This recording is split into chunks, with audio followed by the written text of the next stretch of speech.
ለፈረንጆቹ የገና በዓል አደረሶት። እርሶ ረጅም ዓመት ወደዚህ ወደ አሜሪካ መጥተው መኖር ስለጀመሩ ይሄ በዓል ለእርሶ ልዩ ትርጉም እንዳለው ገምታለሁ። ፕሮፌሰር ተሾመ እርግጥ ነው ብዙ ጊዜ ሆነን ከተገናኘን በነገሮች ሲታይ ማለት ነው። እኔም ትንሽ ስራ በዝቶብኝ ነበረ። አሁን መገናኘታችን በጣም ጥሩ ነው። ብዙ ነገሮች ሆነዋል ኢትዮጵያ ውስጥ። እውነት ነው ለኔ ዛሬና ነገ በጣም ትልቅ በዓል ነው። ከልጆች ጋር ከዘመድ ጋር የምናሳልፍበት ጊዜ ስለሆነ ከዚህ የበለጠ ደግሞ ዘመድ የለም። ከኢትዮጵያ የበለጠ ዘመድ ስለሌለ ጊዜውን ጥሩ አድርገን ተገናኝተናል ለማለት ፈልጌ ነው። አመሰግናለሁ መሳይ። እንደው ፕሮፌሰር ተሾመ የኢትዮጵያም ገና በቅርብ ነው የሚመጣው። እንግዲህ ከሳምንት ከ10 ቀን በኋላ ደግሞ የኢትዮጵያው ገና አለ። እዚህ ዓመት ብዙ ጊዜ ለቆየ ኢትዮጵያዊ ሁለቱ ገናዎችን እንዴት ነው የምታከብሩት? ለየትኛው ያዳላሉ እርሰው? አይ ኢትዮጵያዊ በዓል ይወዳል እና ሁላችንም በዓል በመጣ ቁጥር ሁለቱንም ነው የምናከብረው። ከድሮ ጀምሮ ሁለቱንም እናከብራለን።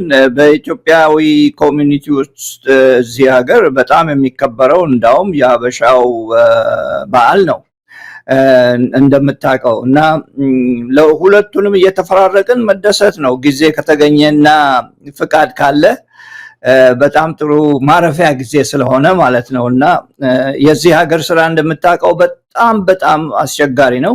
ሁልጊዜ መስራት አለብህ። ሁልጊዜ የግልም ሆነ ሌሎችንም በመርዳት ወይንም ከሌሎች ጋር በመተባበር የምትሰራው ስራ ብዙ ነው። እንዲሁ የምትቀመጥበት ነገር ስለሌለ በዓል ሲመጣ በጣም ጥሩ ይሆናል። መልካም ነው። በዚህም መሰረት ወዳጆቻችንን የሚያዳምጡን ማንኛውንም ኢትዮጵያዊ ይሄን ለሚያዳምጥ በሙሉ መልካም ዓመት በዓል እንዲሆንላችሁ እንመኛለን። እንግዲህ ፕሮፌሰር ተሾመ ብዙ የኢኮኖሚ ጉዳዮችን ልናነሳ ነው ዛሬ የተገናኘ ነው። ምናልባት ያመለጡን ካሉ በጣም ጎላ ብለው ሊጠቀሱ የሚገባቸው አንኳር ጉዳዮች ካሉ እርሶም መለስ ብለው ወደኋላ ይህም ነገር እንዲሆኑ ነበር ብለው ሊያስታውሱንና የእርሶን አስተያየት ሊሰጡን ይችላሉ። ከሰሞኑ ያነሳናቸው ወይም ከሰሞኑ የሰማናቸውን ጉዳዮች ላይ ለማተኮር በሚል ነው የጋበዝኩት። ብዙ ነገሮች አሉ። ቀደም ሲል በመግቢያ ላይ እንደገለጽኩት የኢትዮጵያ ብር የመግዛት አቅም በአንድ ዓመት ውስጥ 15 በመቶ ወድቋል የሚል መረጃ ወጥቷል። ይሄ ምን ማለት ነው የሚለውን ከኢኮኖሚ ትንታኔ አንጻር ከእርሶ እንሰማለን ማለት ነው። እንግዲህ በዓለም ላይ ካሉ 3 ደካማ ገንዘቦች ወይም የብር ኖቶች አንዱ እንደሆነም ተመልክቷል። የኢትዮጵያ ብር 4ኛ ነበረ፣ አሁን ደግሞ ወደ 3 ወረደ። ምናልባትም ብቸኛው የሚሆንበት ጊዜ ሩቅ እንደማይሆን ነው የሚገመተው። በ7 ዓመት ውስጥ የኢትዮጵያ ብር የደረሰበትን ደረጃ ስንመለከት እንደው ይሄ አገዛዝ ምንድነው ጥቅሙ ታዲያ? ይሄ አገዛዝ እንደው ለዚህች ሀገር ይዤ መጣው የሚለው ነገር ምንድነው? በየትኛው ጎኑ እናመስግነው? እንደ ብልጽግና ካድሬም ሆነን እንደ ብልጽግና ደጋፊም ሆነን የዚህ መንግስት አንድ በጎ ጎን ለማንሳት በጣም ቸገረን። ለማንኛውም ይሄ ከዚህ ጉዳይ አንጻር እንዴት ይታያል የሚለውንም እንመለከታለን። በሌላ በኩል የኢትዮጵያ ብሔራዊ ባንክ የውጭ ምንዛሪ እጥረት አልገጠመኝም እንደውም የተትረፈረፈ ነው የሚል መግለጫ እየሰጠ ነው። ምን ማለት ነው? በኢትዮጵያ የውጭ ምንዛሪ መትረፍረፍ ስኬትን ያሳያሉ? ከምን አንጻር ይታያል? በእርግጥ ገንዘቡ አለ ወይስ ባዶ ቁጥር ነው የሚነግሩን? ይህንም ነገር የምንመለከተው ይሆናል። ሌላው የሳፋሪና የኢትዮ ቴሌኮም ጉዳይም እንደዚሁ መንግስታቱን ያወዛገበ እንዳለ ነው የሚነገረው። ከመጋረጃው በስተጀርባ ሁለቱ መሪዎች የኢትዮጵያው አገዛዝ አብይ አህመድና የኬንያው ፕሬዝዳንት ዊሊያም ሩቶ ሰሞኑን አዲስ አበባ ላይ ተገናኝተዋል። እንዲሁ ለዲፕሎማሲ ተብሎ በፊት ለፊት የተነገረን ሌላ ቢሆንም በሳፋሪኮም ላይ እየደረሰ ያለው በተለይ በአገር ውስጥ ከፍተኛ የሆነ ችግር እንደገጠመው ይነገራል። የኢትዮጵያ ቴሌኮም በሳፋሪኮም ላይ አንዳንድ እርምጃዎችን እየወሰደ እንዳለም ይገለጻል።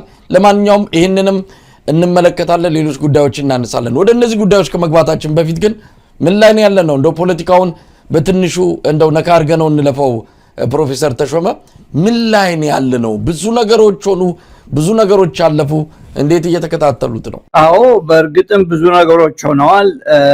በቅርቡ ግን ከሆኑት ትልልቆቹ ነገሮች ቀልብ የሳቡ ወይንም ደግሞ ለገዢው ወገን ጠቃሚ ናቸው ብለው የሚታዩ ነገሮች እየሆኑ ነው። ከነዚህ መካከል ዋናው የውጭ ሀገር ባለስልጣኖች እዚህ መጎብኘት፣ በርከት ያለ ጉብኝት ተደርጓል። ለምሳሌ ህንዱ ጠቅላይ ሚኒስቴር እዚህ ነበሩ በቅርቡ።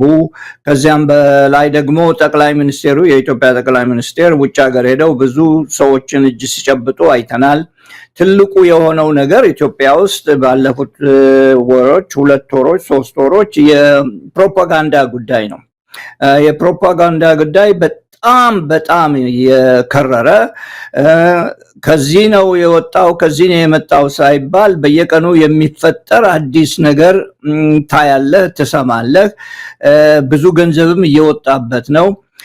ብዙ ደግሞ ይሄ የተደረገበት ምክንያት በእኔ አስተሳሰብ ፖለቲካው ሲታይ ምርጫ የሚባል ነገር ወደፊት ስላለ ለዛ ለመዘጋጀትና ይሄን አድርጌያለሁ፣ ይሄንን ሰው ጨብጫለሁ፣ ይሄን ሰው አቅፌያለሁ ለማለት እንዲመች ነው ይሄ ሁሉ የሚደረገውና በጣም የገነነው ለማለት እንፈልገው የኢኮኖሚው ጉዳይ በዛ መልክም ሊታይ ይገባዋል። በጣም የገነነው የፕሮፓጋንዳ ነገር መንግስት ያደርጋል። እንደዚህ አይነት ነገሮችን በየቦታው እናያለን። ነገር ግን በኢትዮጵያ በጣም የዘለቀ በጣም ደግሞ ደመቅ ብሎ በደጋፊዎች በየቦታው የሚለጠፈው ይሄ ነው ዋናው ነገር የሆነው እና በኢኮኖሚው ጉዳይ እንመለስና እንነጋገርበታለን። እንግዲህ ፕሮፌሰር ተሾመ የረሃቡንስ ጉዳይ እንዴት ተመለከቱት? ኢትዮጵያ ውስጥ በጣም ከባድ ነገር እየሰማን ያለ ነው። በትግራይ ክልል ህጻጽ በሚባል መጠለያ ካምፕ የደረሰው በአንድ አመት ውስጥ ከ300 በላይ ሰዎች ነው የሞቱት በረሃብ ምክንያት ነው። አንድ ረሃብ ተብሎ ሊገለጽና በዓለም አቀፍ ደረጃ ሊታወጅ የሚገባው ቢያንስ የተወሰነ ቁጥር አለ። እንደውም አንዳንዶች አንድም ሰው በረሃብ ከሞተ ረሃብ ተከስቷል ተብሎ ሊታወጅ ይገባል ነው የሚሉት። በትግራይ ከፍተኛ ቁጥር ያለው ሰው የተራበ ነው። በአማራ ክልል ያልተነገረለት ከፍተኛ ረሃብ በየመጠለያው መግባቱን እየሰማን እንገኛለን። በጣም አሳዛኝ ነገር ነው። አብይ አህመድ ሌላ ዓለም ላይ ነው ያለው። በየቴሌቪዥኑ የሚነገረው ብዙ ስኬቶች ናቸው። ኢትዮጵያ ዲጂታል ኢትዮጵያ ልትሆን ከጫፉ ደርሳለች ተብሎ ነው የሚያማልሉ የሚያስጎመዡ ነገሮች በቴሌቪዥን ይነገራል። ሰው ግን መሶቡ ላይ ምንም የለም። እንዲሁ አይኑን እንዲጠግብ ነው የተፈለገው። ጋምቤላ ከፍተኛ ችግር ነው ያለው። አስቸኳይ አዋጅ ውስጥ የገባች እንደሆነ ነው የሰማነው። የሰዓት እላፊ አዋጅ ታውጇል። ማንም የሚመላለስባት ባለቤት የሌላት አካባቢ ነው የምትመስለው ጋምቤላ። በወለጋ እንደዚሁ ከፍተኛ የሆነ ስደት እየተከሰተ ነው። በዛ ባለው የተለያዩ ግጭቶች የተነሳ ኢትዮጵያውያን ልክ እንደ ሩዋንዳና ኮንጎ ቃቸውን ሸክፈው በሰልፍ ሆነው ቀይ መንደራቸውን ጥለው ሲሄዱ የሚታይበት ትዕይንት እጅግ ስሜት የሚነካ ነው። በአማራ ክልል ያለውን ጦርነት እንግዲህ ያው የሚታወቅ ነው። በየጊዜው መንዘግበው ስለሆነ አዲስ ክስተት አይደለም፣ እየተጠናከረ መጥቷል። በኦሮሚያ ክልል በተለያዩ አካባቢዎች እንደዚሁ ችግሩ እየተስፋፋ ነው የመጣው። ብዙ ነገሮችን መጥቀስ እንችላለን። ቤኒሻንጉል ጉሙዝ ክልል ቀጠናዊ ሊሆን የሚችል ሌላ ዙር ጦርነት ሊፈነዳ መቃረቡን ሰሞኑን የወጣ አንድ ዘገባ ተመልክተናል። የሱዳን ግጭት በቤኒሻንጉልና ጋምቤላ በኩል አድርጎ ኢትዮጵያን ሊነካ እንደሚችልም እየተነገረ ነው። እነዚህ ነገሮችን ስናይ ከአሁን ይልቅ ነገ የሚያስፈራ ነው። አገዛዙ ምንም አይነት ለመፍትሄ የተዘጋጀ አይደለም። በየቦታው እሳት እየለኮሰ የተለኮሱት ላይ ደግሞ ቤንዚን እያርከፈከፈ እንዳለ ነው የምናየው። እነዚህ ነገሮችንስ እንዴት እየታዘቧቸው ነው ፕሮፌሰር ተሾመ? እኔ እንግዲህ በጣም ትልቁ ብዬ የጀመርኩበት የፕሮፓጋንዳን ነገር በዚሁ ጋር ለማነጻጸር ፈልጌ ነው እና ኢትዮጵያ ውስጥ ይሄ ሁሉ ችግር እያለ የፕሮፓጋንዳው ስፋት ኢትዮጵያ አንድም ነገር በእነኚህ ነገሮች ላይ የሚወራ የለም። ከተወራም በልዩ ልዩ የውጭ ሀገር ጋዜጠኞች ወይንም ደግሞ በአንዳንድ በሚለጠፉ ነገሮች ላይ የሚሰማ ነው። በተለይ በትግራይ ያልከው ነገር በጣም የሚያሳዝን ነው። ከአንድ ሰው ጋር ስነጋገር ሰዎች እኮ እየሞቱ ነው። አንድም ሰው ከሞተ የረሃብ ጉዳይ መሆኑ በግልጽ ይታወቃል። በረሃብ ሰው መሞት ያለበት ጊዜ አይደለም። ጊዜው እንደዛ አይነት ጊዜ አይደለም። ዲጂታል ኢኮኖሚ እንላለን። ኢትዮጵያ ኢኮኖሚዋ አድጓል። ምን ይመስልሃል ብዬ ከሰው ጋር ስነጋገር እሱ እኮ ወደ ላይ ራቅ ያለ ነው እንዴ ራቅ ያለስ ቢሆን የኢትዮጵያ መስክ አይደለም ወይ እነሱስ ኢትዮጵያውያኖች አይደለም ወይ ኢትዮጵያውያኖች ሲሞቱ ሁላችንም የምንገበገብበት ነገር መሆን አለበት ብዬ መልስ ሰጠሁኝና ይሄንን የምልበት ምክንያት ምንድነው በአንድ በኩል እንደ ሙሽራ እየተሰበሰቡ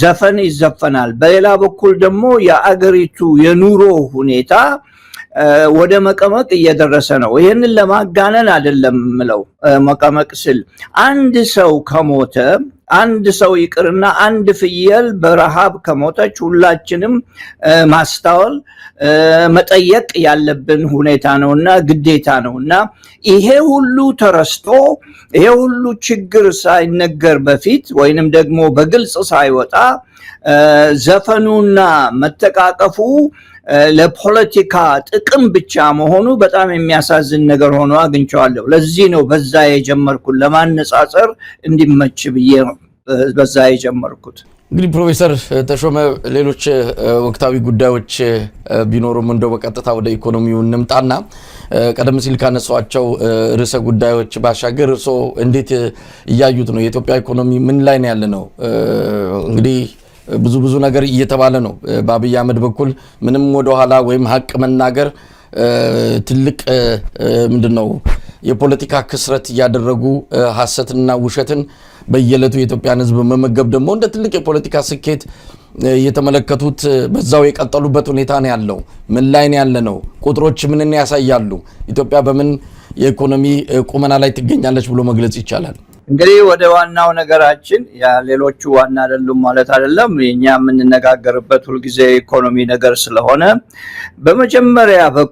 በመጀመሪያ ስንጀምር በገንዘብ በኩል ነበር ያነሳው እና የኢትዮጵያ ብር ዋጋ እንዳጣ ከዓለም ደግሞ በጣም ዝቅተኛ እንዳውም ሰው የማይፈልገው መሆኑን አስረድተሃል አድማጮች ሁሉ ጊዜ የሚፈልጉት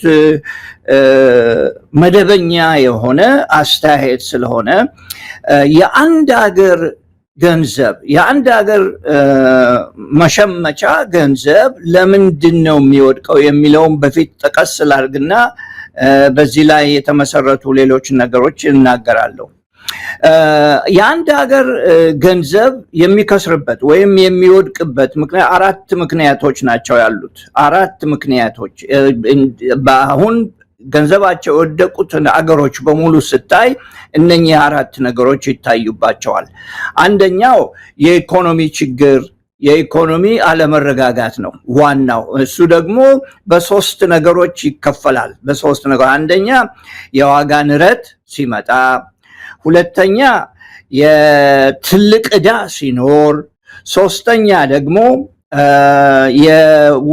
ከውጪ የምንገዛውና ወደ ውጪ የምንልከው ባላንሱ ሳይስተካከል ሲቀር ኢኮኖሚውን ያበላሻል ገንዘቡንም ያበላሻል አንዱ እሱ ነው የኢኮኖሚ መበላሸት ነው ሁለተኛው የፖለቲካ መበላሸት ነው በአገር ውስጥ ያለው የፖለቲካ ጉዳይ ሲበላሽ ነው በዚህ በኩል ሙስናን ይጨምራል ሙስና አንደኛ ሙስና ካለ ሁለተኛ ደግሞ ልዩ ግጭቶችና ጦርነት ካሉ የፖለቲካው ጉዳይ ገንዘቡን ወደ ታች እንዲከስር ያደርገዋል እነኚህ ሁለቱ እንግዲህ የመጀመሪያዎቹ ናቸው ሶስተኛው በልዩ ሀገሮች ውስጥ የምናየው የግደባ ጉዳይ ነው ሲገደብ አንድ መንግስት አንድ ሀገር ማዕቀብ ሲደረግበት ወይንም ደግሞ ንግድ መነገድ አትችልም ተብሎ ሲፈረድበት ወይንም ደግሞ ሌሎች ሀገር ሻገሽሹት ሶስተኛው ይሄ ነው አራተኛውና ደግሞ ወሳኝ ነው ብለን ለማለት የምንችለው በባንክ ውስጥ ያሉት በአገር ውስጥ ያሉት ባንኮች እምነት ሲያጡ ወይንም ደግሞ ሰው በባንክ ላይ ጥርጣሬ ሲኖረው ባንኮቹ ደግሞ በአገሩ ፖሊሲ ችግር ሲገጥማቸው ወይንም ደግሞ የአገሩን የናሽናል ባንኩን የብሔራዊ ባንኩን አመራር እና ፖሊሲ ሲቃወሙና ወይንም ደግሞ ሳይቀበሉት ሲቀሩ እነኚህ አራቱ ነገሮች ናቸው ሁሉ ጊዜም የትም ቢሆን የማንንም ሀገር ገንዘብ የሚያዳክሙ እነኚህ ናቸው። ኢትዮጵያ ውስጥ ሶስቱ በግልጽ ይታያሉ። የኢኮኖሚ ችግር አለ፣ የፖለቲካ ችግር አለ። የማዕቀብ ችግር ባይኖርም በአንድ በኩል ወደ ውጪ የምትልኩት አጎዋ የሚባለው ስለተገደበ በዛ በኩል ሊኖር ይችላል እንጂ ከውጪ ግን እናንተ አትሸጡም አትለውጡም ብሎ ያለን የለም። በግማሽ እሱ አለ ማለት ነው። ሶስተኛው አራተኛው ደግሞ ቅድም እንደጠቀስኩት የባንኩ ሁኔታ በአገር ውስጥ ያለው የባንክ ሁኔታና የባንኩ ተአማኝነት ባንኮች ያላቸው በሲስተሙ ተአማኝነት እየተሸረሸረ ሲሄድ እነኚህ አራቱ ናቸው ገንዘብን እንዲዳከም ዋጋ እንዲያጣ የሚያደርጉት። ከዚህ በላይ ደግሞ መሳይ በቀጥታ እና ሰውን ለማስረዳት በሚቻልበት መንገድ ለመግለጽ የምፈልገው ምንድነው በኢትዮጵያ ውስጥ በአሁኑ ጊዜ የሚሰበሰበው ማስረጃ በጣም የተለያየ ማስረጃ ነው። ጥሩ ማስረጃ አይደለም፣ መሰረታዊና መደበኛ አይደለም። በዛም የተነሳ በአንድ በኩል አንዱ ይሄ ቁጥር ሲል ሌላው ደግሞ ሌላ ቁጥር ያመጣል። ምሳሌ ልስጥህ። ወርልዶሜትር የሚባለው አጥኚ ቡድን የኢትዮጵያን ጂዲፒ ወይንም ደግሞ የኢትዮጵያን የምርት ሀብት 109 ቢሊዮን ብሎ ያስቀምጠዋል። አይኤምኤፍ ደግሞ 117 ብሎ ያስቀምጠዋል። ስታቲስ የሚባለው ደግሞ አጥኚ ቡድን 120 ብሎ ያስቀምጠዋል። እነኚህ ራሳቸው ጥሩ የሆነ ዴታ ወይንም ደግሞ ማስረጃ ሊያገኙበት ያልቻሉበት ሀገር ነው። ለምንድን ነው ይሄ የሚሆነው? ይሄ የሚሆንበት ምክንያት መንግስት የፈለገው ቁጥር ነው እንጂ የሚቀመጠው በእውነትስ መደበኛ በሳይንሳዊ መንገድ ተፈልጎ የተቀመጠ የማስረጃ የለም ኢትዮጵያ ውስጥ በአሁኑ ጊዜ። እና አድማጮች ይህን እንዲረዱ እፈልጋለሁ።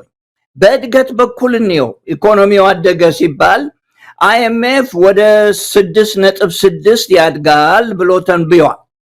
ወርልድ ኢኮኖሚክስ ደግሞ 6.5 ያድጋል ብሎ በዚህ ዓመት መጨረሻ ማለት ነው ብሎ አስቀምጦታል።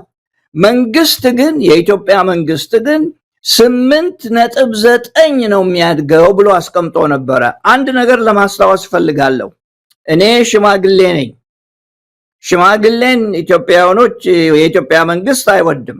ሽማግሌ እርጅናቸውን የረሱ ሰዎች እያሉ ነው የሚሳደቡት። እዛ ሽማግሌ የሚመጣው ለማስታወስ ሳይሆን ማስረጃ ይዞ ነው የሚመጣ። ያ ማስረጃ የኢትዮጵያ መንግስት 8.9% ያድጋል ብሎ አድጓል ብሎ ያስቀመጠው ታስታውስ እንደሆነ ፓርላሜንት ላይ ሲናገር ጠቅላይ ሚኒስቴሩ በዚህ ዓመት 8.7% እናድጋለን ብሎ አስቀምጦ ነበር። እና ስታቲስቲኩን የሚያከማቹት ሰዎች 0.02 ጨመር አድርገው አስቀምጠውለታልና የኢትዮጵያ ስታቲስቲክስ በዚህ አይነት መንገድ ነው የሚቀናጀው። ስለዚህ ነው ኢኮኖሚስቶች ብቻ ሳይሆኑ በዓለም ላይ ይህንን ቁጥሩን የሚከታተሉ ገንዘብ የሚሰጧቸው የሚረዷቸው እንኳን ጥሩ ማስረጃ ለማግኘት የሚችሉበት ሁኔታ የለም። ስለዚህ የኢትዮጵያ መንግስት አደገ ቢለን አደገ የሚለው የሚፈልገውን ቁጥር ሲያስቀምጥ አሁን በቅርቡ እንዳየኸው 10% ኢንፍሌሽን ከ10.9% ነው ብሎ አስቀምጠው ነበርና በጽሁፍ ይሄ ማስረጃ አስቀምጫለሁ ቦርክና ላይና ለማንበብ የሚፈልጉ እዛ ሄደው ማንበብ ይችላሉ። የኢትዮጵያ ብር ዋናው የጠየቀው ጥያቄና ሁኔታውን ለመግለጽ የኢትዮጵያ ብር ከ24 በእንግሊዝኛ ጀምሮ 200% ነው መግዣ አቁሙ የባከነው የጠፋው የሄደው። ይሄ ሁሉ ሆኖ 10% ነው ኢንፍሌሽን 10.9% ነው ኢንፍሌሽን የሚለው ጉዳይ በጭራሽ የሚያስቅ ነው፣ በጭራሽ የሚያሳፍርም ነው። ከአንድ ሀገር እንደዚህ አይነት ስታቲስቲክስ ወይንም ደግሞ መረጃ ይቀርባል ተብሎ አይጠበቅምና የኢትዮጵያ ኢኮኖሚ በዚህ ሁኔታ ላይ ነው ያለው። ለጥያቄ ጊዜ ለመስጠት ያህል አሁን እዚህ ላይ ቆም ላድርገውና የሚከተለውን ጥያቄ መልሳለሁ። በርግጣው ብዙ ነገር ላነሳ የምችልባቸው ጉዳዮች ቢኖሩም እንግዲህ በቅርበትም ስለምንገናኝ ወደ ወቅታዊዎቹ ኢኮኖሚ ነክ ወደ ሆኑት ጉዳዮች እንምጣ። እንግዲህ 15% ሲባል ምን ማለት ነው? ካለው አንፃር ብዙዎች እንደውም ከ200% በላይ ነው የወረደው የኢትዮጵያ ገንዘብ የመግዛት አቅም ይላሉ። ምክንያቱም አብይ አህመድ ወደ ስልጣን ሲመጣ የነበረው 22 ብር 25 ብር አካባቢ ነው። ወደ 57 ብር ገባ። ከ57 ብር አሁን ባለው እንደው ወደ ላይና ወደ ታች ከፍና ዝቅ የሚለውን ትተን ወደ 177 ብር በ1 ዶላር እየተመነዘረ ነው ያለውና እስቲ ምንድነው ምን ማለት ነው? ከዓለም ሶስተኛ ገንዘቧ የተዳከመ የሞተ የሚለውንም የሚገልጹ ወገኖች አሉ። የሞተ የሚለው እንኳን እንደው በጣም የተጋነነ መገለጫ ቢሆንም የተዳከመ የሚለው ግን እሱም ቃል በደንብ ይገልጿል ማለት አይቻልም። በጣም ከፍተኛ የሆነ መዳከም ውስጥ የገባ እንደሆነ ይታመናል። ፕሮፌሰር ተሾመ በወር ከአንድ ወር ወደ አንድ ወር ነው 200% መግዣ አቅም ያጣ ስንልኛ ከ2024 እስካሁን ድረስ ማለታችን ነው እና ለየት ያለ ጊዜ እየተመለከተ ነው። አቅም አጣ ሲባል የአንድ ሀገር ገንዘብ ፈላጊ የለውም ማለት ነው። ፈላጊ ጨርሶ የለውም ማለት ነው። የመግዛት አቅም ስለሌለው ኢትዮጵያ ውስጥ ወስደህ ያንን ገንዘብ ብዙ ልትገዛበት አትችልም ማለት ነው። እና በዛ ደረጃ የኢትዮጵያ ብር ተፈላጊነቱ በጣም የመነመነ የደከመ ፈላጊ የሌለው ሆኗል ማለት ነው። ለውጭ ሀገር ሰዎች ብቻ ሳይሆን በኢትዮጵያ ውስጥ ራሱ የኢትዮጵያ ብርን በግዴታ ነው እንጂ ብዙም ለሀብት ብሎ የሚሰበስበው የለም። ለመኖር ሲባል ግን የሚሰበስበው ሁሉም በዛ የሚገበያየው በዛ ስለሆነ እዛ ላይ ለወጥ ያለ አስተያየት ሊኖር ይችል ይሆናል። አሁን አንድ ነገር አይተሃል። በቅርቡ እየተደረገ ያለው ወደኋላ መለስ ብልና በማስረጃ ኢህአዴግ የነበረ ጊዜ አንድ ችግር ሲነሳ ይሄው ባቡር ሰርተንላቸው እቺ ባቡር እንደምታብለጨልጭ ነገር ያስቀምጡ ነበር። ለማንኛውም አሁን ደግሞ የሆነው ነገር ምንድነው? ጥያቄ ሲነሳ ዲጂታል ከረንሲ ይሉታል። ዲጂታል ከረንሲ ያስገባን ነው፣ ዲጂታል ከረንሲ ያደረግን ነው ይላሉ።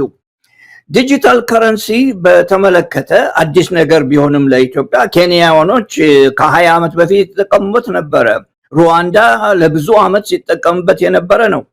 ዲጂታል ከረንሲ ወይንም ደግሞ ዲጂታል ትራንዛክሽን ሲባል በአንድ ኢኮኖሚ ውስጥ ሁለት አይነት መገዛዣ ይኖራል። መለዋወጭ፣ መግዛት፣ መሸጥ ሊኖር ይችላል። አንዱ በገንዘብ ነው፣ ሁለተኛው በክሬዲት ነው። በኢትዮጵያ ውስጥ ዲጂታል ከረንሲ ኢንትሮዲዩስ አደረግን ሲሉ ምንድነው? በቴሌፎን በቁጥር ብቻ መላክ መሸጥና መለወጥ ትችላለህ ማለት ነው። ይሄ ሲሆን በቀደም ለታ የባንኩ ገዢ ይሁን ሌላ ሰው ሲናገር የሰማሁት በትሪሊዮን የሚቆጠር ትራንዛክሽን ወይም ደግሞ ልውውጥ እየተደረገ ነው ኢትዮጵያ ውስጥ ብሎ ማስረጃ ሰጥቷል። ይሄ የሚያሳየው ምንድነው? የሰው ሀብት ከፍ ማለቱን አይደለም። የዲጂታል ከረንሲ ብትጠቀምበትም ከምታገኘው ገቢ ከደሞዝህ የበለጠ ሊሆን አይችልም። የምታጠፋው ገንዘብ ከዛ የበለጠ ሊሆን አይችልም። ማድረግ የምትችለው ምንድነው? ዲጂታል ከረንሲ በቴሌፎን በቁጥር አሁን እዚህ ዜል ላይ እንደምንልከው አይነት ገንዘብ በዛ መላክ መለወጥ መግዛት ትችላለህ ማለት ነው። በትሪሊዮን የሚቆጠር ብር እየተለዋወጥን ነው ሲሉ የአገሪቱ ሀብት በዛ መልክ አደገ ማለት አይደለም። እያንዳንዷን ብር ወይንም ደግሞ እያንዳንዷን ዲጂታል ከረንሲ ሁለቴም ሶስቴም አራቴም ልትለዋውጣት ትችላለህ እና ከምታገኘው ደሞዝ ባንክ ላይ ከሚገባው ደሞዝ በምንም አይነት መንገድ ሊበልጥ የሚችልበት መንገድ የለም። እንዳውም በእኔ አስተሳሰብ ዲጂታል ከረንሲ ጥቅም አለው፣ በእርግጥ ጥቅም አለው። ብዙ ሰው ካሽ ተሸክሞ መሄድ የለበትም። ገንዘብም ኪስህ አድርገህ አይጠፋብህም፣ ሰው አይሰርቅህም፣ የሚዘርፍህም ላይኖር ይችላል። ይሄ ጥቅም አለው። ከዚያም በላይ ደግሞ መንግስትም ገንዘብ ማተም አይኖርበትም በርከት አድርጎ በየጊዜው። ግን ከገንዘብ ውጪ ወጣህ ማለት አይደለም። የምትጠቀምበትን ዘዴ ነው የለወጠው እንጂ ሀብት ሰጠህ ወይንም ሀብት አዘጋጀልህ ማለት አይደለም። በዚህ ተጨማሪ አንድ ለኢትዮጵያውያኖች ማስታወቅ የምፈልገው ሳፋሪኮምን እና ኢትዮ ቴሌኮምን አንስተሃል መሳይ። ሳፋሪኮም ኢትዮጵያ ሲመጣ ኢንፍራስትራክቸር ማዘጋጀት ነበረበት። ለዛ ብዙ ገንዘብ በቢሊዮን የሚቆጠር ገንዘብ አጥፍቷል። ይህንን የሚያደርገበት ምክንያት ይሄ ዲጂታል ትራንዛክሽን መለዋወጥ ማለት ነው፣ መሸጥ፣ መግዛት፣ ከዛ ትንሽ ትርፍ አገኛለሁ ብሎ አስቦ ነበረ። የኢትዮጵያ ኢትዮ ቴሌኮም ምን ያደርጋል? ሰዎች በቴሌፎን ክፍያን እና መለዋወጥን ከማድረጋቸውም የበለጠ ገንዘብ ማበደር ጀመረ። ልክ እንደ ባንክ ሆነ ማለት ነው። ኢትዮ ቴሌኮም ገንዘብ ክሬዲት መስጠት ጀመረ ማለት ነው። በአንድ ሀገር ውስጥ ገንዘብና ክሬዲት ነው ትራንዛክሽን የምንለው የትኛውም ሀገር እና ክሬዲት መስጠት ጀመረ። ታስታውስ እንደሆነ የዛሬ ወር ነው የዛሬ 2 ወር ብዙ ሰው ሳይከፍል ቀርቶ እንዳውም ቁጥሩን እየለወጠ ጠፍቶባቸው ነበር እና እነሱን እያሳደዱ ነው ነበር ያሉት እና የሳፋሪኮም እና የኢትዮ ቴሌኮም አንዱ ውዝግብ ምንድነው? ይሄን ያህል ቢሊዮን ብር አጥፍቼ ታወሩንም ሆነ ኢንፍራስትራክቸሩን ሰርቼ ልክ የኢትዮጵያ ባንኮች እንደሚያደርጉት እኔም ማድረግ አለብኝ በሚል ሁኔታ ነው ክርክሩ የተነሳው እና ጠቅላይ ሚኒስቴሩም ፕሬዚደንቱም የመጣበት ምክንያት ይህንን በአንድ በኩል ለማስተካከል ነው። ዋናው ነገር ለማለት የፈለኩት ምንድነው? ዲጂታል ከረንሲ ጥቅም ይኖረዋል፣ ካሽ መሸከም የለብህም።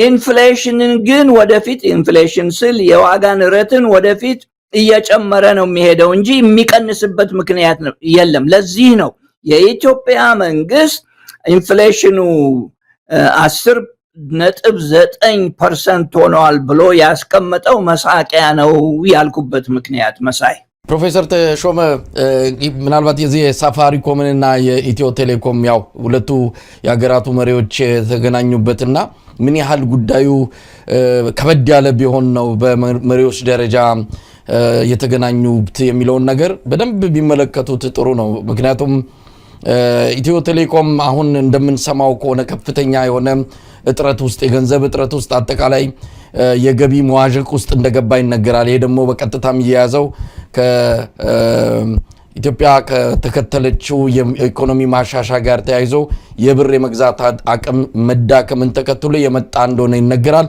እንደውም እንደምንሰማው በተለይ በክፍለ ሀገር አካባቢ ምንም አይነት ማሻሻያ እየተደረገ እንዳልሆነ መለዋወጫ መግዛት እንዳልተቻለ ኢትዮ ቴሌኮም ማስፋፊያ መስራት እንዳልቻለ ያን ሁሉ ገንዘብ ሲያፍስና ሲሰበስብ የነበረው ኢትዮ ቴሌኮም አሁን ከፍተኛ የገንዘብ እጥረት ውስጥ እንደገባ ነው የሚነገረው። ያንን መነሻ በማድረግም ነው ከዚህ ከሳፋሪኮም ጋር የተያዙ አንዳንድ አገልግሎቶች ላይ ጫና እየተደረገ የመጣው። ያንንም ጫና መቋቋም ያልቻለው ሳፋሪኮም ጉዳዩን በመንግስት ደረጃ እንዲታይለት ጠይቆ ያው ፕሬዝዳንት ዊሊያም ሩቶም ወደ አዲስ አበባ የመጡትና ብዙ ነገሮች አሉ። ጣልቃ የተገባበትም ምክንያት በዝርዝር ሰው ሊያውቁትም ይችላሉ ወይም ደግሞ ጉዳዩ ምን ሊሆን ይችላል የሚለውንም ከኢኮኖሚ አንፃር ሊመለከቱት ይችላሉ። ነገር ግን ከዚሁ ከገንዘብ ጋር የተያዘውን ጉዳይ ነው። አሁን ብሩ በጣም በከፍተኛ ደረጃ እየወረደ ነው። ፕሮፌሰር ተሾመ በጣም በከፍተኛ ደረጃ በየዕለቱ እየጨመረ ነው። አሁን መንግስት ራሱ በሽርክና የሚሰራቸው አንዳንድ ብር መንዛሪዎች ለምሳሌ ሪያ የተሰኘው ከዚህ ከአሜሪካ ከአውሮፓ ብር የሚመነዝረው እንደዚሁ ድርጅት 182 ብር ነው እየመነዘረ ያለው በአሁኑ ሰዓት። በጥቁር ገበያ ከ200 ብር እስከ 250 እየተመነዘረ ነው ያለው።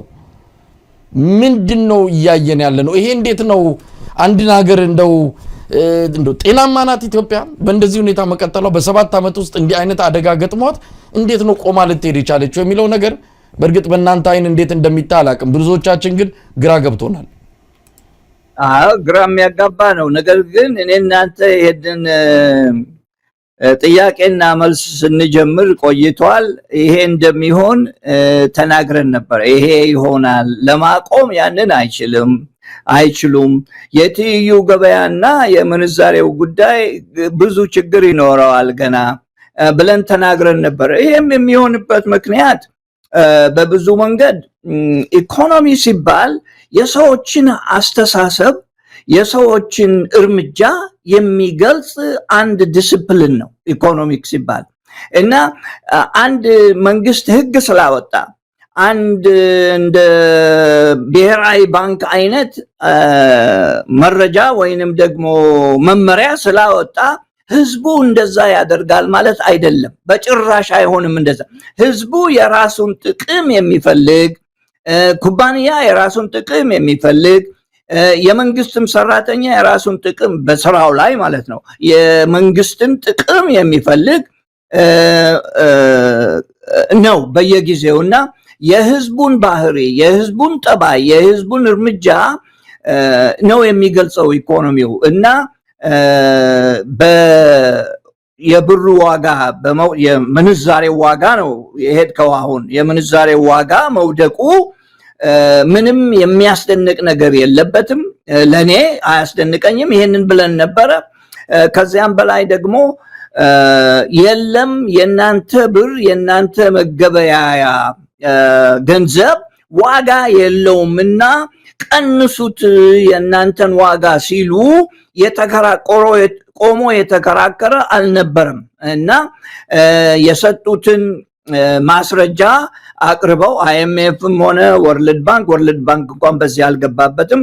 አይኤምኤፍ መጥቶ ቢሊዮን ብር ከፈለጋችሁ ዋጋውን መቀነስ አለበት፣ ኢኩሊብሪየም እንለዋለን፣ ያ መገኘት አለበት። ያ እስካልተገኘ ድረስ ልታገኙ ገንዘቡንም አንሰጣችሁም፣ አንደኛ፣ ሁለተኛ ኢኮኖሚያችሁም ሊያድግ አይችልም የሚለውን ቲዮሪ ተቀብለው ይሄው እዚህ ደርሰናል እና እየቀጠለ ነው የሚሄደው የገንዘቡ መውደቅ፣ የምንዛሬው ደግሞ ፎሬን ኤክስቼንጅ መውደቁ እየቀጠለ ነው የሚሄደው። አንድ ያነሳው ጥያቄ አለ ያልመለስኩት። እሱም ምንድነው በፎሬን ኤክስቼንጅ የተነሳ እጥረት የለብንም ብሎ ነበር ሰውየው። እጥረት ከሌለ የፎሬን ኤክስቼንጅ ወይንም ደግሞ የምንዛሬ እጥረት ከሌለ ለምንድነው ራሽንድ የሚሆነው? ለምንድነው ሰዎች ሲጠይቁ የማይሰጣቸው? ለምንድነው ሰዎች ምንዛሬ ሲጠይቁ የለም አሁን ተመልሳችሁ ኑ የሚባሉት? ግለሰቦች ብቻ ሳይሆኑ ቢዝነሶችም ራሳቸው ለምንድነው ይሄ የሚሆነው ብሎ መጠየቅ ደግሞ አስፈላጊ ነው። የምንዛሬ እጥረት አለ፣ የተሻሻለ ነገር በዛ በኩል የለም። እርግጥ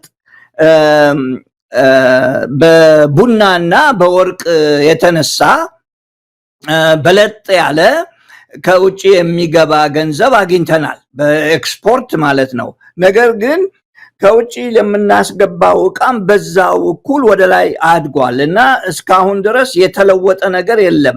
ከ3 እስከ 4% ድረስ ልዩነት አለው ይሄ እና ያ እስካልተሻሻለ ድረስ የፎሬን ኤክስቼንጁ እጥረት እንደሚኖር ምንም ጥያቄ የሚያስነሳ አይመስለኝም ለኢኮኖሚስቶች ማለት ነው። እና ራሽንድ እየተደረገ ነው። አሁንም አንዳንድ ጊዜ ደግሞ ኦክሽን ወይንም ጨረታ እያስገቡ ነው። እጥረት ባይኖር ነው ለምንድን ነው የሚሆነው ብሎ መጠየቅ ደግሞ አስፈላጊ ስለሆነ የእጥረቱ ጉዳይ የሚቀጥል ነው። ኢኮኖሚ አደገ ብለህ ስትል ደግሞ በአንድ በኩል ኢኮኖሚ ባደገ ቁጥር አደገ እውነቱን አድጎ እንደሆነ ባደገ ቁጥር ደግሞ የሚሆነው ምንድን ነው? የፎሬን ኤክስቼንጅ ያጥራል። ምክንያቱም ኢትዮጵያ ውስጥ የምናመርታቸው ነገሮች ብዙ ነገሮች የሉም አምርተን እስካልሸጥን ድረስ ይሄ እጥረት ሊኖር ይችላል የሚል መልስ ነው እንደ ኢኮኖሚስት ያለኝ መልስ ላይ። ምናልባት ፕሮፌሰር ተሾመ ስጋቴን አንስቼ ነበር ወይም ደግሞ ያልገባን ነገር ግራ የገባንን ነገር አንስቼ ነበርና እንደው ግራ እንደገባንን ንቅር ምክንያቱም እንዲህ ብር እየወረደ በዚህ አይነት የኑሮ ውድነት የዋጋ ተመን ከፍተኛ ደረጃ ደርሶ አሁን እንደምንሰማው የነዳጅ ዋጋ መንግስትም ፈርቶ ነው 30% ቀረጥ ለመጣል ወይም ደግሞ ግብር ለመጣል ያልቻለው ነገር ግን የነዳጅ ዋጋ በዓለም አቀፍ ደረጃ እየወረደ ኢትዮጵያ ላይ ግን ጭማሪ ያሳይቷል። ይሄ ነገር በዕለታዊ የፍጆታ ዕቃዎች ላይ ከፍተኛ ጭማሪ ነው ያሳየው። እንዲያን ነገር እየተከሰተ ብር ዋጋው እየደከመ እየመጣ ምንድነው የምንጠብቀው? እንዴት ኖርን? እንደው ተአምር ነው መለኮታዊ በሆነ መልኩ ነው ወይስ በአስማት ነው? ምንድነው እንድንኖር ያደረገን? በዚህ ደረጃ ያሽቆለቆለ መጥቶ ሰው መኖር ባቃተበት ሁኔታ አገዛዙ እንዴት ቆሞስ ሊሄድ ቻለ? እንዴት ይሄ ነገር ግራም ስለገባን ነው። ምናልባት ጥያቄን በደንብ አግኝተውት ከሆነ ኢኮኖሚ ብቻ ሳይሆን የፖለቲካም ችግር ነው። የፖለቲካም ችግር ነው። ኢትዮጵያ ውስጥ ባለው ሁኔታ ብዙ ህዝብ ቅሬታውን ለማሰማት ፍቃድ ያለው አይመስለኝም። በአሁኑ ሁኔታ አንድ ነገር የሆነ ነገር አለ ኢትዮጵያ ውስጥ። እንዴት ነው የሚኖረው ብትል የሚኖረው አንደኛ ከእጅ ወዳፍ ነው። ሁለተኛ ያለውን ሀብት ያከማቸውን ሀብት ሙጥጥ አድርጎ ጨርሷል እና ይሄ በሆነበት ቁጥር ይሄ በሆነበት ሁኔታ ላይ ስራውን ለማጣት የሚፈልግ ብዙ ሰው ያለ አይመስለኝም ስራ ካለው። ከዚያም በላይ ደግሞ ከዘመድ አዝማድ ከውጭ የሚመጣ ገንዘብን ያንን በተመለከተ ነው ብዙ ሰው የሚኖር። ደሞዝ ያለውም ያችኑ አማጦ ይጨርሳል። በደሞዝ ነው የሚተዳደረው ማለት ነው። በፊት ግን ትንሽ ማስቀመጥ ትችል ነበረ። ማስቀመጥ ስትችል ለነገ ብለህ የምታስቀምጠው ነገር አሁን ብዙ የለም። ያ ሁሉ ተሟጦ ያለቀበት ሁኔታ ነው ያለው። በኢትዮጵያ ውስጥ እየሆነ ያለው ነገር ለብዙ ሰዎች ባይገርማቸውም ብዙ ኢትዮጵያን ለሚከታተሉ ወይንም ደግሞ የውጭ ጉልበተኛ የሆኑ አስተዳዳሪዎች ወይንም ገዢዎችን የሀገር ገዢዎችን የሚከተሉ የሚሉት ነገር አለ። እሱ ምንድነው? አንድ ገዢ አንድ ባለስልጣን ትልቅን ሀገር እንደ ኢትዮጵያ አይነቱን የሚገዛ ወይም የሚያስተዳድር መጀመሪያ የሚያከማቹት የሴኩሪቲ ዕቃ ነው የሚያከማቹት። የሚቀጥሩትም እነሱን የሚደግፍ በዛ ሴኩሪቲ ዕቃ ላይ አብሮ የሚሰራ ነው የሚያዳብሩት። ወታደርን ይቀጥራሉ፣ ልዩ ልዩ ዘርፎችን ለወታደሮች ይጨምራሉ፣ መሳሪያዎች ይገዛሉ። ከዚያም በላይ ደግሞ ብድርም ይበደራሉ። ብድሩንም ወስደው የሚያጠፉት ለመሳሪያ ለመግዛት እነሱን ለሚጠብቁ ሰዎች ለማስተላለፍ የሚያደርጉት ነገር ነው እና ይሄ ዶክመንትድ የሆነ ነው፣ በጥናት የተቀመጠ በጥናት ያለ ነገር ነው እና ከዚያም በላይ ደግሞ ይህንን የሰበሰቡትን መሳሪያ ህዝቡን ለመቆጣጠር የሚያስችልበትን መንገድ ነው የሚጠቀሙበት። ለዛ ነው የሚጠቀሙበት። ሆኖም መጨረሻ ላይ ግን ይሄ መሳሪያቸውና የሰበሰቡት ዕውቀትም ሆነ የሰበሰቡት ልዩ ጥበብ እነሱን ራሳቸውን ነው የሚጎዳው የሚል የፖለቲካል ሳይንስ ቲዮሪ አለ እና ብዙም በጥናት የተደረሰበት ነው እና ኢትዮጵያ ውስጥ እየሆነ ያለው ያ ነው። ስለዚህ ኢኮኖሚው ተበላሽቶብኛል፣ የኔ ግሌ ኢኮኖሚ ተበላሽቶብኛል እና እስቲ አንድ ነገር ላድርግ ብሎ የሚነሳ በብዙም አላየንም እስካሁን፣ ወደፊትም ላይኖር ይችላል። ይሄንን ለመተንበይ በጣም ያስቸግራል።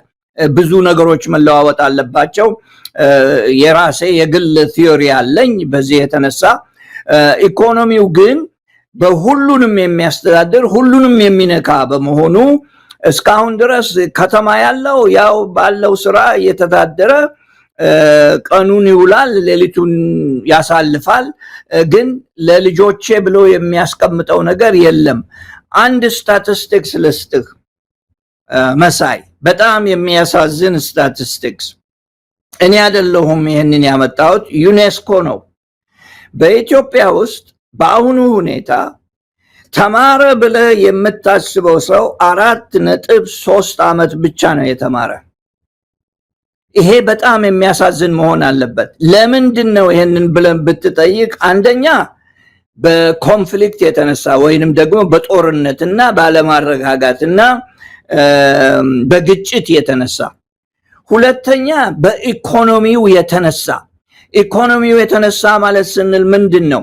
አባትም እናትም ሰርተው ልጆቻቸውን ለማሳደግ ስለማይችሉ በቂ ገቢ ስለሌላቸው በቂ ገንዘብ ስለሌላቸው ልጆቹን ወደ ልዩ ልዩ አይነት ስራ ወይንም ደግሞ እንዲረዱ ለማድረግ እየሄደ ነው የኢትዮጵያ ሕዝብ የሚል ሪፖርት አውጥቷል ዩኔስኮ።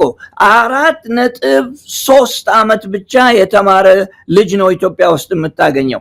ይሄ ለዛሬ አይደለም እኛን ማስተቃየት ያለበት፣ የወደፊት ኢትዮጵያ ምን አይነት አገር ነው የምትሆነው የሚለውን ጥያቄ ለመመለስ የሚያስችል ዋና ማስረጃ ነው እና 7ኛ ክፍል የደረሰ የለም ማለት አይደለም። 12ኛ ክፍል የደረሰ የለም ማለት አይደለም። የኢትዮጵያ ሕዝብ ሲታይ ከ4.3 ዓመት በላይ የተማረ የለም የሚል በጣም አሰቃቂ የሆነ ማስረጃ ነውና ይሄንን ነው ህዝቡ ማሰብ ያለበት። ኢኮኖሚው ለኔ ጠቀመኝ አልጠቀመኝ ብቻ ሳይሆን ወደፊት የምኖርባት ሀገር ምን ትመስላለች ብሎ እንደዚህ አይነቱን ነገር ማሰብ ይኖርበታል ባይነኝ ነኝ።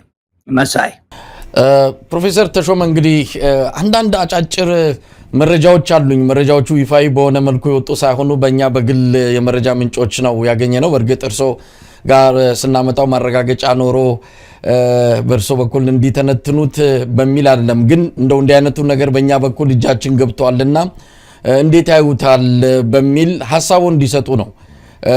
አንደኛ በኢትዮጵያ በይፋ እቁብ እየተከለከለ ነው። የኢትዮጵያ ሕዝብ ባህላዊ የገንዘብ ማሰባሰቢያና እርስ በርሱ የሚረዳዳበት ከምንም በላይ ደግሞ ማህበራዊ ግንኙነቱን የሚያጠናክርበት መስተጋብሩ እስካሁን የኢትዮጵያዊነት ለዘመናት የቆየበት አንዱ የማህበራዊ እሴት የሆነውን እቁብን እያጠፉት ነው ያሉት። በይፋ መከልከሉንም እየሰማን እንገኛለን። አብይ አህመድ አንድም ኢትዮጵያዊ ምሰሶዎችን ለማጥፋት ሰይፉን ከሰነዘረባቸው ማህበራዊ ተቋማት አንዱ እቁብ ነው። እድርንም እንደዚሁ እያጠፋ እንዳለ እንሰማለን። ስለዚህ ይሄ በጣም ትልቅ አደጋ ነው። እንደ አንድ ኢትዮጵያዊ ይህንን መስማት በራሱ ምን ያህል ድንጋጤ ሊፈጥር እንደሚችል መቼም ከማናችንም የተሰወረ አይደለም። ሌላው ከባለ ሀብቶች ገንዘብ እየተወሰደ ነው። ከባንካቸው ከፍተኛ ሚሊዮን ብር አያውቁትም እነሱ። ከተወሰደ በኋላ ብር እንዳለ ለስራ ሊጠቀሙ ወደ ባንካቸው ሲሄዱ ግን ብራቸው ጎሎ በአብዛኛው ተወስዶ ያገኙታል። በኋላም በቀጭን ትዕዛዝ ከጠቅላይ ሚኒስትር ጽሕፈት ቤት ብሩ ለሀገራዊ ጉዳይ ተወስደዋል፣ ይከፈላቸዋል፣ ይመለስላቸዋል የሚል ምላሽ ነው ከሄዱበት ባንኮች የተሰጣቸው ያለው። በዚህም የተነሳ ከፍተኛ ችግር ውስጥ ገብተዋል።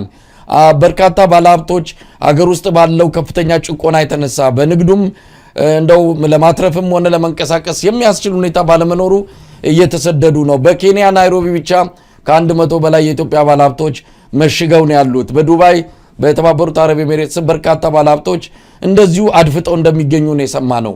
እነዚህንስ መረጃዎች እንዴት እናያለን የሚለው ነውና እስቲ እንደው መረጃዎቹ በእኛ በኩል ነው የመጡት። በእርግጥ እርሶ በዚህ መረጃ ላይ ምን ያህል እርግጠኛ ሆነው አስተያየት ሊሰጡ እንደሚችሉ አላቅም፣ ግን በዚህ ደረጃ ያለውን ነገር እንዴት ይመለከቱታል ለማለት ያህል ነው። በጣም ጥሩ አስተያየት አለኝ በጉዳዩ ላይ እና አስተያየትን ገልጻለሁኝ። የእቁብ ባንክ ብዙ በማይገኝበት አገሮች ወይንም ሰፈሮች በጣም የተወደደ በጣም ጠቃሚ የሆነ ከደሞዝ ከምታገኘው ገንዘብ ቅንጭብ አድርገህ ወደ ፊት የምታስቀምጥበት ሁኔታ ነው። አሁን ኢትዮጵያ ውስጥ ያለው እቁብን መከልከል ከዛም አልፎ መሳይ እድርን መከልከል እንደ እድር ያለ ትልቅ ስነ ስርዓት በኢትዮጵያ ውስጥ እየከለከሉ መሆኑ ለነሱ ጠቀሜታ አለው። ጠቀሜታው ምንድነው? ኮሪዶር ልማት እያለ ቤቶችን ሲያፈርስ ያደረገው ዋናው ምንድነው? እድርን በጭራሽ አጠፋው፣ ጨርሶ አጠፋው። አብሮ ይኖር የነበረው ሰው አጠገቡ ይቀብረኛል ብሎ የሱን ቀባሪ ሲያስታምም ወይንም ደግሞ ህመምተኛ ሲያስታምም የነበረውን ለያየው፣ ገነጣጠለው። ይህን ያደረገበትም ምክንያት ህዝቡን እንዳይገናኝ ለማድረግ ነው። በፊት ይገናኝ የነበረው፣ በፊት ጎረቤት የነበረው፣ በፊት አልቅሶ ይቀብረኛል ብሎ የነበረውን ለያየው፣ ፈነጣጠረው። ይህንን ለማድረግ ነው። የቀረው ቁብ ነው። የቀረው ቁብ ስለነበረ እቁብን ደግሞ እንዲሁ ያጠፋው ነው። ለምን? በሱ ላይ በመንግስት ላይ ብቻ ወይም በባንክ ላይ ብቻ ሰው እንዲመካ ለማድረግ የታሰበ ነው ይሄ እና በኢኮኖሚ መንገድ ሳየው በባንክ ላይ እንዲመካ ያደረገው፣ በባንክ ላይ ብቻ ከባንክ ጋር ብቻ እንዲሰራ ለማድረግ የተሞከረ ግንኙነቱን የአብሮ የመስራቱን ለፖለቲካ ጥቅም ብለው ለመገንጣጠል ብለው የሚገነጣጠሉበት መንገድ ነው። የገንዘብ እየተወሰደ መሆኑን እኔም ሰምቻለሁ። ይሄንን የእድሩን ለማየት በጣም ቀላል ነው በእኔ አስተሳሰብ። ቤትህን ጎረቤትህን አሽቀንጥሮ አንድ ቦታ አንተን ሌላ ቦታ ከላከህ እድር ሊኖር አይችልም። በዛ መንገድ ሊሰራ አይችልም፣ በአቀማመጡ ማለት ነው። የገንዘብ እየተወሰደ ነው የሚለው የዘረፋ ነው። መሬት እየወሰደ መሬት ገንጥሎ ከአንድ ወገን ወደ ሌላ ወገን እንደወሰደው በሙሉ ገንዘብንም ወስዶ ወደ ሌላ ቦታ እያዘዋወረ ነው ማለት ነው። እምነታቸው ይሄ ነው። ዶግማቸው ይሄ ነው። ገንዘብ የያዙ ሰዎች በቂ ተሳታፊ የኢኮኖሚው ተሳታፊ አይደሉም። አንደኛ ተሳታፊም ቢሆኑ ከሌላ ወገን ናቸው፣ ከሌላ ዘር ናቸው፣ ከሌላ ቤተሰብ ናቸው ብለው በማመን ለመዝረፍ የተደረገ አስተሳሰብ ነው። እንደዚህ አይነት ስራ በልዩ በሰለጠኑ ሀገሮች ውስጥ አይፈቀድም። ምክንያቱም አንተ ሰርተ ያፈራኸውን ማንም ሊወስድብህ የሚገባ ኮሚኒስት ካልሆንክ በስተቀር። በኮሚኒስት አስተዳደር ከሆነ ትነጠቃለህ፣ ያውም በህግ ነው የምትነጠቀው። ይሄ ደግሞ መዋጮ የተባለ የሚወሰደው ሰውን ለማደህየት በመንግስት ላይ ብቻ እንዲመካ መንግስት ሰጪ ተቀባይ ለማድረግ የታሰበ የፖለቲካ ምርጥ ነው። በሌላ በኩል መሳይ ልጨምርበትና ይሄ ዲጂታል እያሉ ወጣቱ ይፈነጥዛል። መልካም ነው። ወጣት ወደፊት የሚያስኬድ ነው። ወደፊትም የሚኖሩበት ሀገር ስለሆነ የነሱ ሀገር ነው። ነገር ግን ዲጂታል ትራንዛክሽን ባረግ ቁጥር አንድ ወጣት ዲጂታል ትራንዛክሽን ባረገ ቁጥር መንግስት ያውቀዋል። መንግስት የት እንደገባ፣ ምን እንደገዛ፣ ከማን እንደገዛ፣ ወዴት እንደሄደ የሚከታተልበት መንገድ አለው።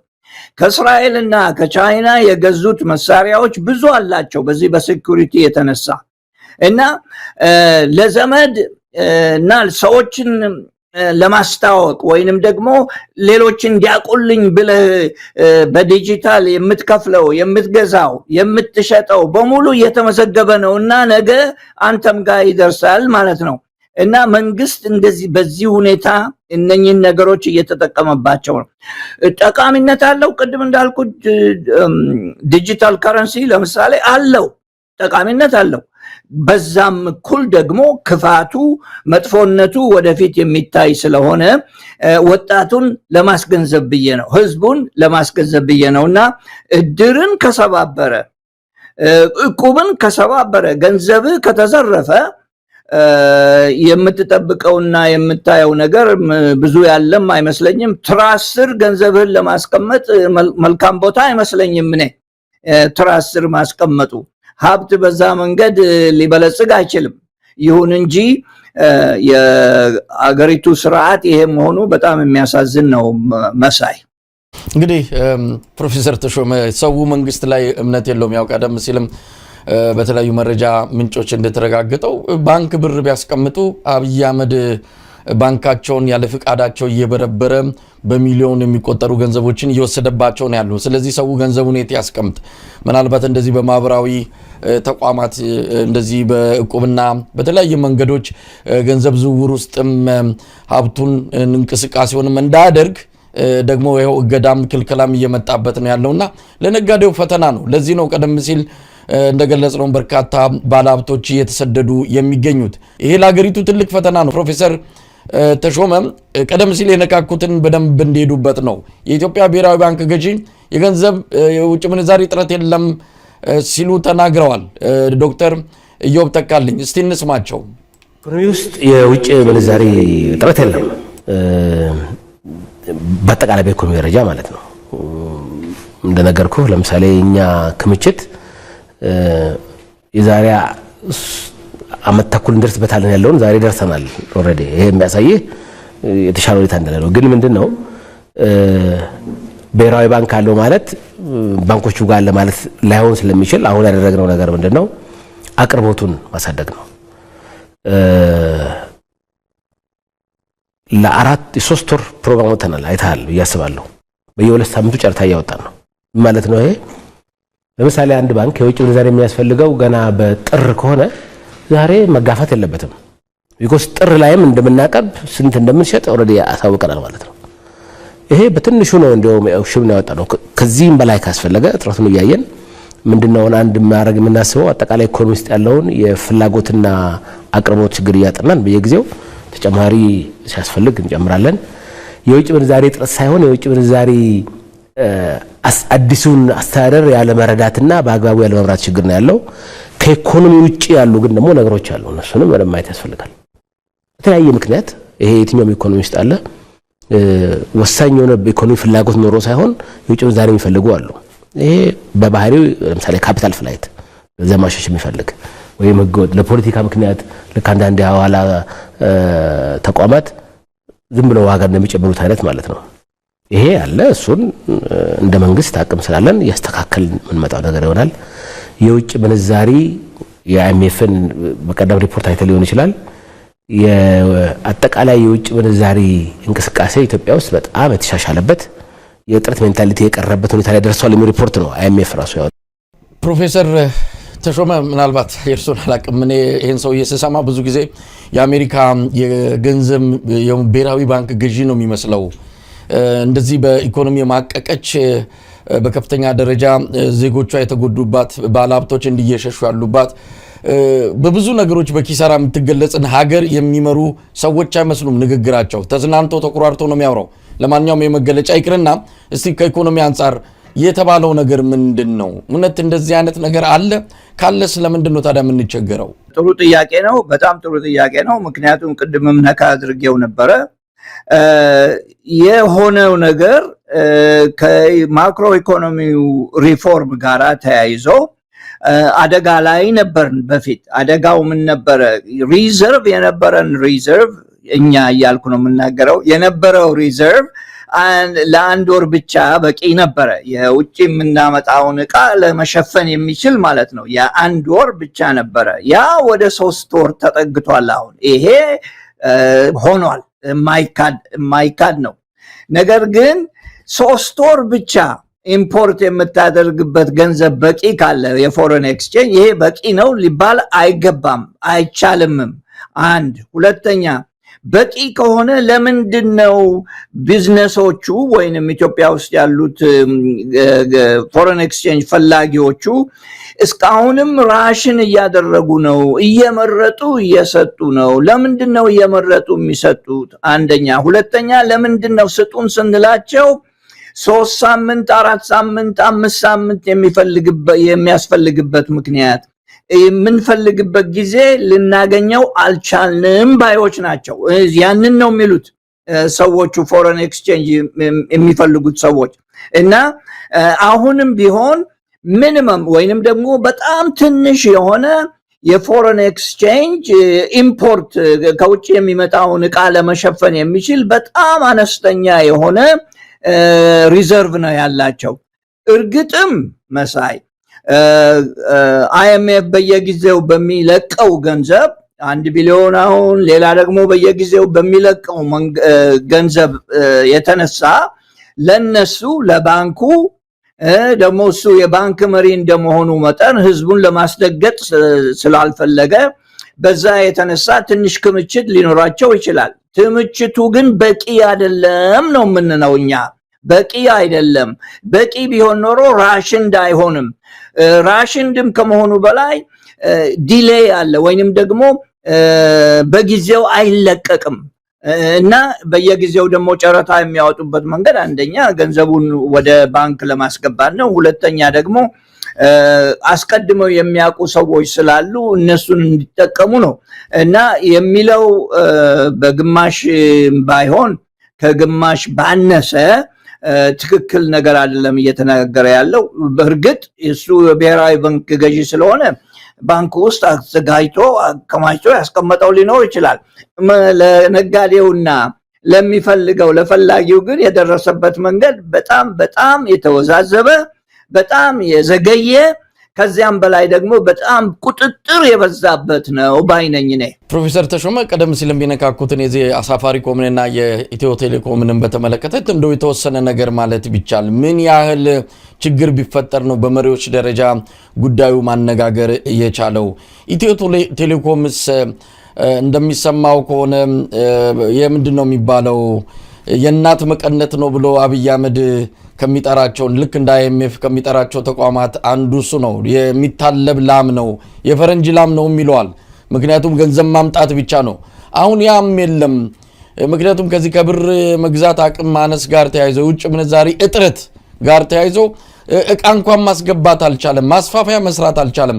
ያለውን ከአፈር ቆፍራችሁም ቢሆን ተጠቀሙን የተባሉት የሪጅን የኢትዮ ቴሌኮም ቅርንጫፍ መስሪያ ቤቶች ከመሬት ቆፍራችሁ አዲሳችሁ አጥባችሁ ጠግናችሁ ተጠቀሙ፣ ከዚህ በኋላ ከውጭ መንገዛው ምንም አይነት መለዋወጫ የለም ነው የተባሉት። ከፍተኛ ችግር ላይ ነው ያለው። ይህም በሆነበት ሁኔታ ነው እንግዲህ ከኢትዮ ቴሌኮም ጋር ፉክክር ውስጥ የሚገኘው ሳፋሪኮም ላይ ጫና እየተደረገበት ያለው። ዊሊያም ሩቶም የገቡት ይህን ጫና ለመቅረፍ እንደሆነ ተሰምቷል። አሁን እንደ መረጃዎች እንደሚያመለክቱም ችግሩ ተፈቷል የተባለው። እንዴት ተፈታ፣ በምን መልኩ ዝርዝር ነገር አላወቅንም። እስቲ ምንድን ያለው እዛ አካባቢ ፕሮፌሰር ተሾመ? እኔ እንደተረዳሁት እንደምረዳውም እንዳየሁትም ሳፋሪኮም ብዙ ገንዘብ አውጥቶ ነበር። ቅድም እንዳልኩት ብዙ ገንዘብ አውጥቶ ኢንፍራስትራክቸሩን ሰርቶ ነበረ። እነኚህ የሚተከሉትን ነገሮች በየቦታ በመትከል ከቢሊዮን በላይ ብር አጥፍቻለሁ።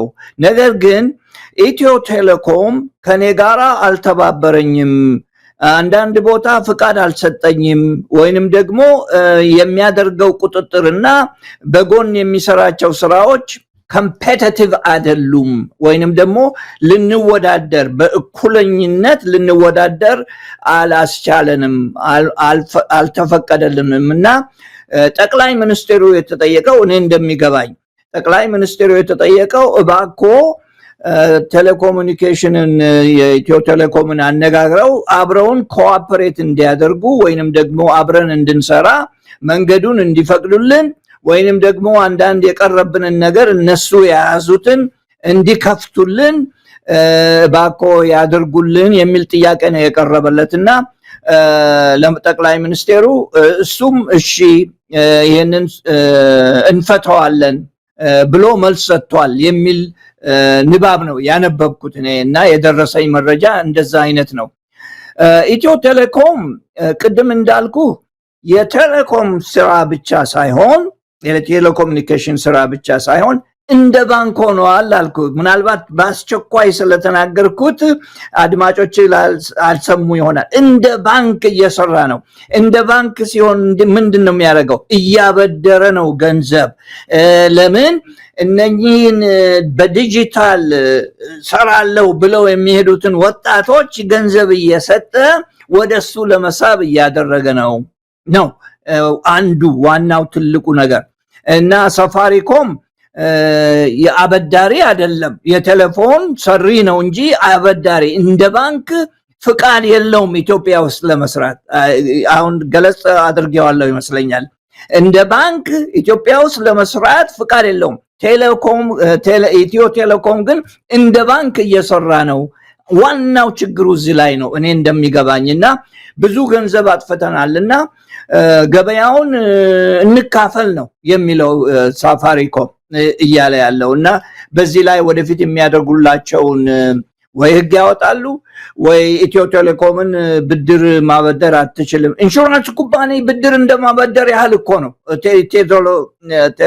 ኢትዮ ቴሌኮም እየሰራ ያለው እና ምናልባት እዛ ላይ ያግዷቸው ሊሆን ይችላል። ወደፊት እንከታተለውና እናቀርባለን መረጃ አዲስ እናገኝ። እንግዲህ ፕሮፌሰር ተሾመ ምናልባት ያልነካናቸው ኢኮኖሚ ጉዳዮች ካሉ ምናልባት እርሶም ሊመለሱበት ይችላሉ። ነገር ግን አጠቃላይ በሆነ ሁኔታ አብይ አህመድ ወደ ዲጂታል ኢትዮጵያ እየለወጥን ነው። ይሄ ደግሞ ዝም ብሎ የሚመጣለም ከኢኮኖሚ እድገት ጋር አብሮ ተያይዞ የሚገኝ ስኬት ነው። ነገር ግን ኢኮኖሚ በዚህ ደረጃ እየላሸቀ ተማሪዎች ትምህርት ገበታ ላይ በራቁበት ሁኔታ በአሁኑ ሰዓት ከ10 ሚሊዮን በላይ ኢትዮጵያውያን ናቸው ከትምህርት ገበታ ላይ የጠፉት። ይህንንም በተመለከተ ዓለም አቀፍ ሪፖርቶች እየወጡ ይገኛሉ። እንደዚህ ጭጋጋማ በሆነ የፖለቲካ አውድ ላይ እንደዚህ ዲጂታል ኢትዮጵያን እውን ማድረግ ይቻላል የሚለውም ነገር ባለሙያዎችም በብዙም እያወያየ ያለ ጉዳይ ነው። አብይ አህመድ እንደ ጋሪ ፈረስ ፊት ለፊቱን እየተመለከተ ብቻ ራሱን የሚያረካ ራሱን የሚያዝናና ለራሱ የሚያዳምጠውን ፕሮፓጋንዳ ብቻ እየሰማ የሚኖር ሰው ሆኗል። ለማንኛውም ከኢኮኖሚ አንጻር ይህንን ነገር እውን ማድረግ ይቻላል ወይ? ዲጂታል ኢትዮጵያ ቀላል አይደለም። ከኢትዮ ቴሌኮም ከተለያዩ አሁን ዓለም ከደረሰበት ቴክኖሎጂዎች አንጻር ትልቅ ኢኮኖሚ አቅም የሚጠይቅ እንደሆነ ይታመናልና እንደው አየር ላይ ተንሳፈፈ ነው ወይ ማለት እንችላለን ወይ? የዘርፉ ባለሙያዎች ብዙ ነገር ሊሉ ይችላሉ። ግን ከኢኮኖሚ ጋርም አያይዘን ከቁመናችንም ጋር እንደው ያስተያየን አስተያየት መስጠት እንችላለን ወይ? እንደው ለመጨረሻችን አስተያየት ይስጡንና ዝግጅታችን እናበቃለን። እሺ ዲጂታል ባንኪንግ ጠቀሜታ አለው ብያለው ቅድም። ጠቀሜታም በእርግጥም አለው። በተለይ በጣም በሰለጠኑት ሀገሮች ውስጥ ዲጂታል ባንኪንግ ነው ሁሉም የሚሰራው። አሁን ቼክ እንኳን የሚጽፍ የለም በአሰራር። ሰውም ገንዘብ ተሸክሞ እንዳይሄድ ጠቀሜታ አለው። ግን ብዙ ችግሮችም አብሮ ይዞ ይመጣል። ብዙ ችግሮች አብሮ ይዞ የሚመጣው ምንድነው? የመንግስት አስተሳሰብ ሰው በእጁ ገንዘብ ስለማይይዝ የዋጋ ንረትን ሊያይ አይችልም የሚል አስተሳሰብ ነው ያለው መንግስት። የመንግስት አስተሳሰብ እንደዚህ ነው እና አሁን እውነቱን ለመናገር አንድ ሰው ክሬዲት ካርድ እንኳን ሲጠቀም ብዙ ጊዜ አያስብበትም። ብዙ ሰዎች ዝም ብለው ብቻ ይጠቀሙና መጨረሻ ወሩ ሲደርስ የሚከፍሉበት ያጣሉ። እና ዲጂታል ባንኪንግም እንደዛ ነው የሚሆነው። እና ገንዘብ ምን ያህል አለኝ ብለህ እንትን አትልም፣ አትጀምርም። አንድ ነገር ካየህና ከወደድከው ወዲያው ለመግዛት ነው የምትፈልገው። እና ኢኮኖሚውን አንደኛ የዋጋ ንረትን ብዙ አያስቡበትም። ሁለተኛ ኢኮኖሚውን ለማሳደግ እንችላለን የሚል እምነት አለ። ችግር ይዞ ይመጣል ብያለው ቅድም። አንዱ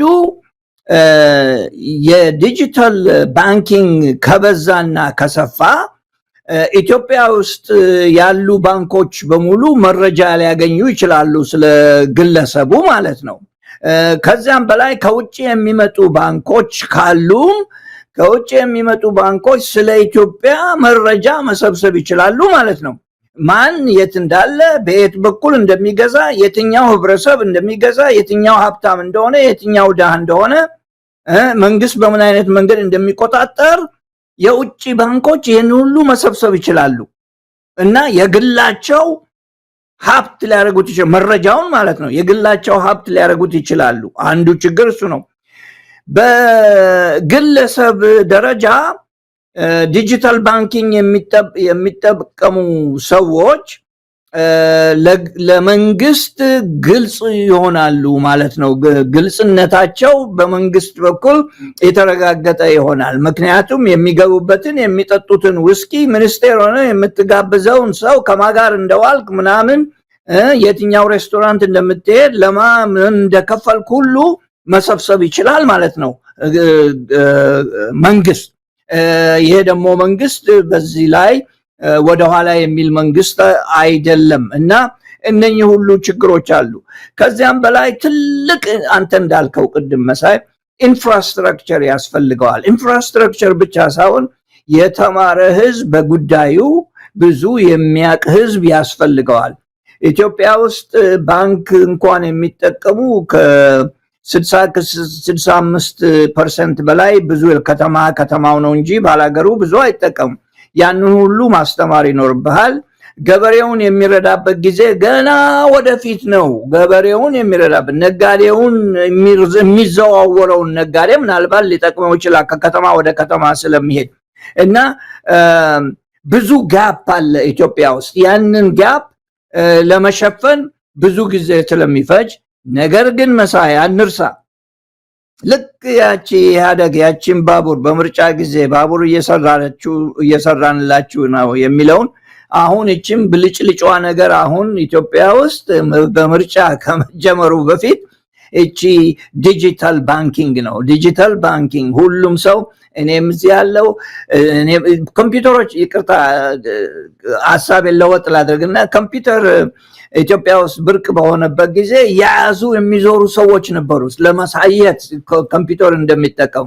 ዲጂታል ባንኪንግም እንደዛ ሆኗል። አሁን ሁሉም ዲጂታል ባንኪንግ ያለ ለመንግስት እያቀረቡ ያሉትን ማስረጃ ግን አላወቁበትም። በገጠርና ከከተማ ትልልቅ ከተማ ውጪ ግን ብዙ ጠቃሚነት በአሁኑ ጊዜ አይኖረውም፣ ወደፊት ሊኖረው ይችላል። ትምህርት የምንማረው ምንድነው? ኬንያ ውስጥ ብዙ ጠቅሟቸዋል። እነሱ ግን ከኛ የበለጠ የተማረ ህዝብ አላቸው። ይሄንን አንጠራጠር። ሩዋንዳ ውስጥ ብዙ ጠቅሟቸዋል። ዩጋንዳ ውስጥም በተወሰነ ቁጥር ይጠቀሙበታል እና ሳውዝ አፍሪካ ብዙ ይጠቀሙበታል እና እንደዚህ አይነት ነገር አለ። ግን ኢትዮጵያ ውስጥ ጋፕ ብዙ ስላለ አቅራቢውም ብዙ ችግር ስላለበት ለምሳሌ አሁን 4G ነው የሚጠቀሙት ኢትዮጵያ ውስጥ እና ይሄም ሳፋሪኮም ከመጣ ወዲህ ነው 4G ድረስ መድረስ የቻለ እና ወዲያው ትራንዛክሽንን በፍጥነት ለማድረግ አትችልም እንትን ካልተሻሻለ በስተቀርና ያን ሁሉ መሻሻል ይኖርባቸዋል። ለጊዜው ግን ብልጭልጭዋ ነገር እሷ ስለሆነች መሳይ ብዙ ይናገሩባታል። እኔ አሁን በጊዜው የሚያሳስበኝ እነኚህ የሚያልፉ ነገሮች ናቸው፣ በጊዜያዊም ናቸው። በጊዜም ደግሞ መረጃን ለማግኘት እንችላለን።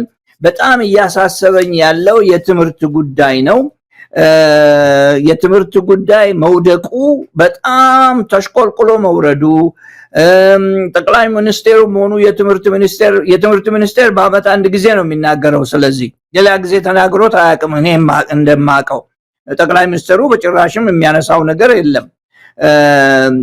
በጦርነት የተነሳ በግጭት የተነሳ በሚሊዮን የሚቆጠር ሰው ትምህርት የማይማርበት ቦታ የማይማርበት ሀገር በመሆኑ እነኚህ በጣም ያሳዝኑኛል እና የዩኔስኮ ሪፖርት 4.3 ዓመት ብቻ የተማረ ሰው መኖሩ ኢትዮጵያ ውስጥ በአሁኑ ጊዜ በአንደኛና ሁለተኛ ደረጃ ሲታይ በጣም አሳዝናኝ ነውና ለሀገሪቷ ወደፊት ትልቅ ሸክም ነው፣ ትልቅ ጋፕ ይፈጥራል፣ ካፓሲቲ ሊፈጥር አይችልም የሚል እምነት ነው ያለኝ እንደ ኢኮኖሚስት። በጣም ነው ማመሰግነው ፕሮፌሰር ተሾመ አበበ።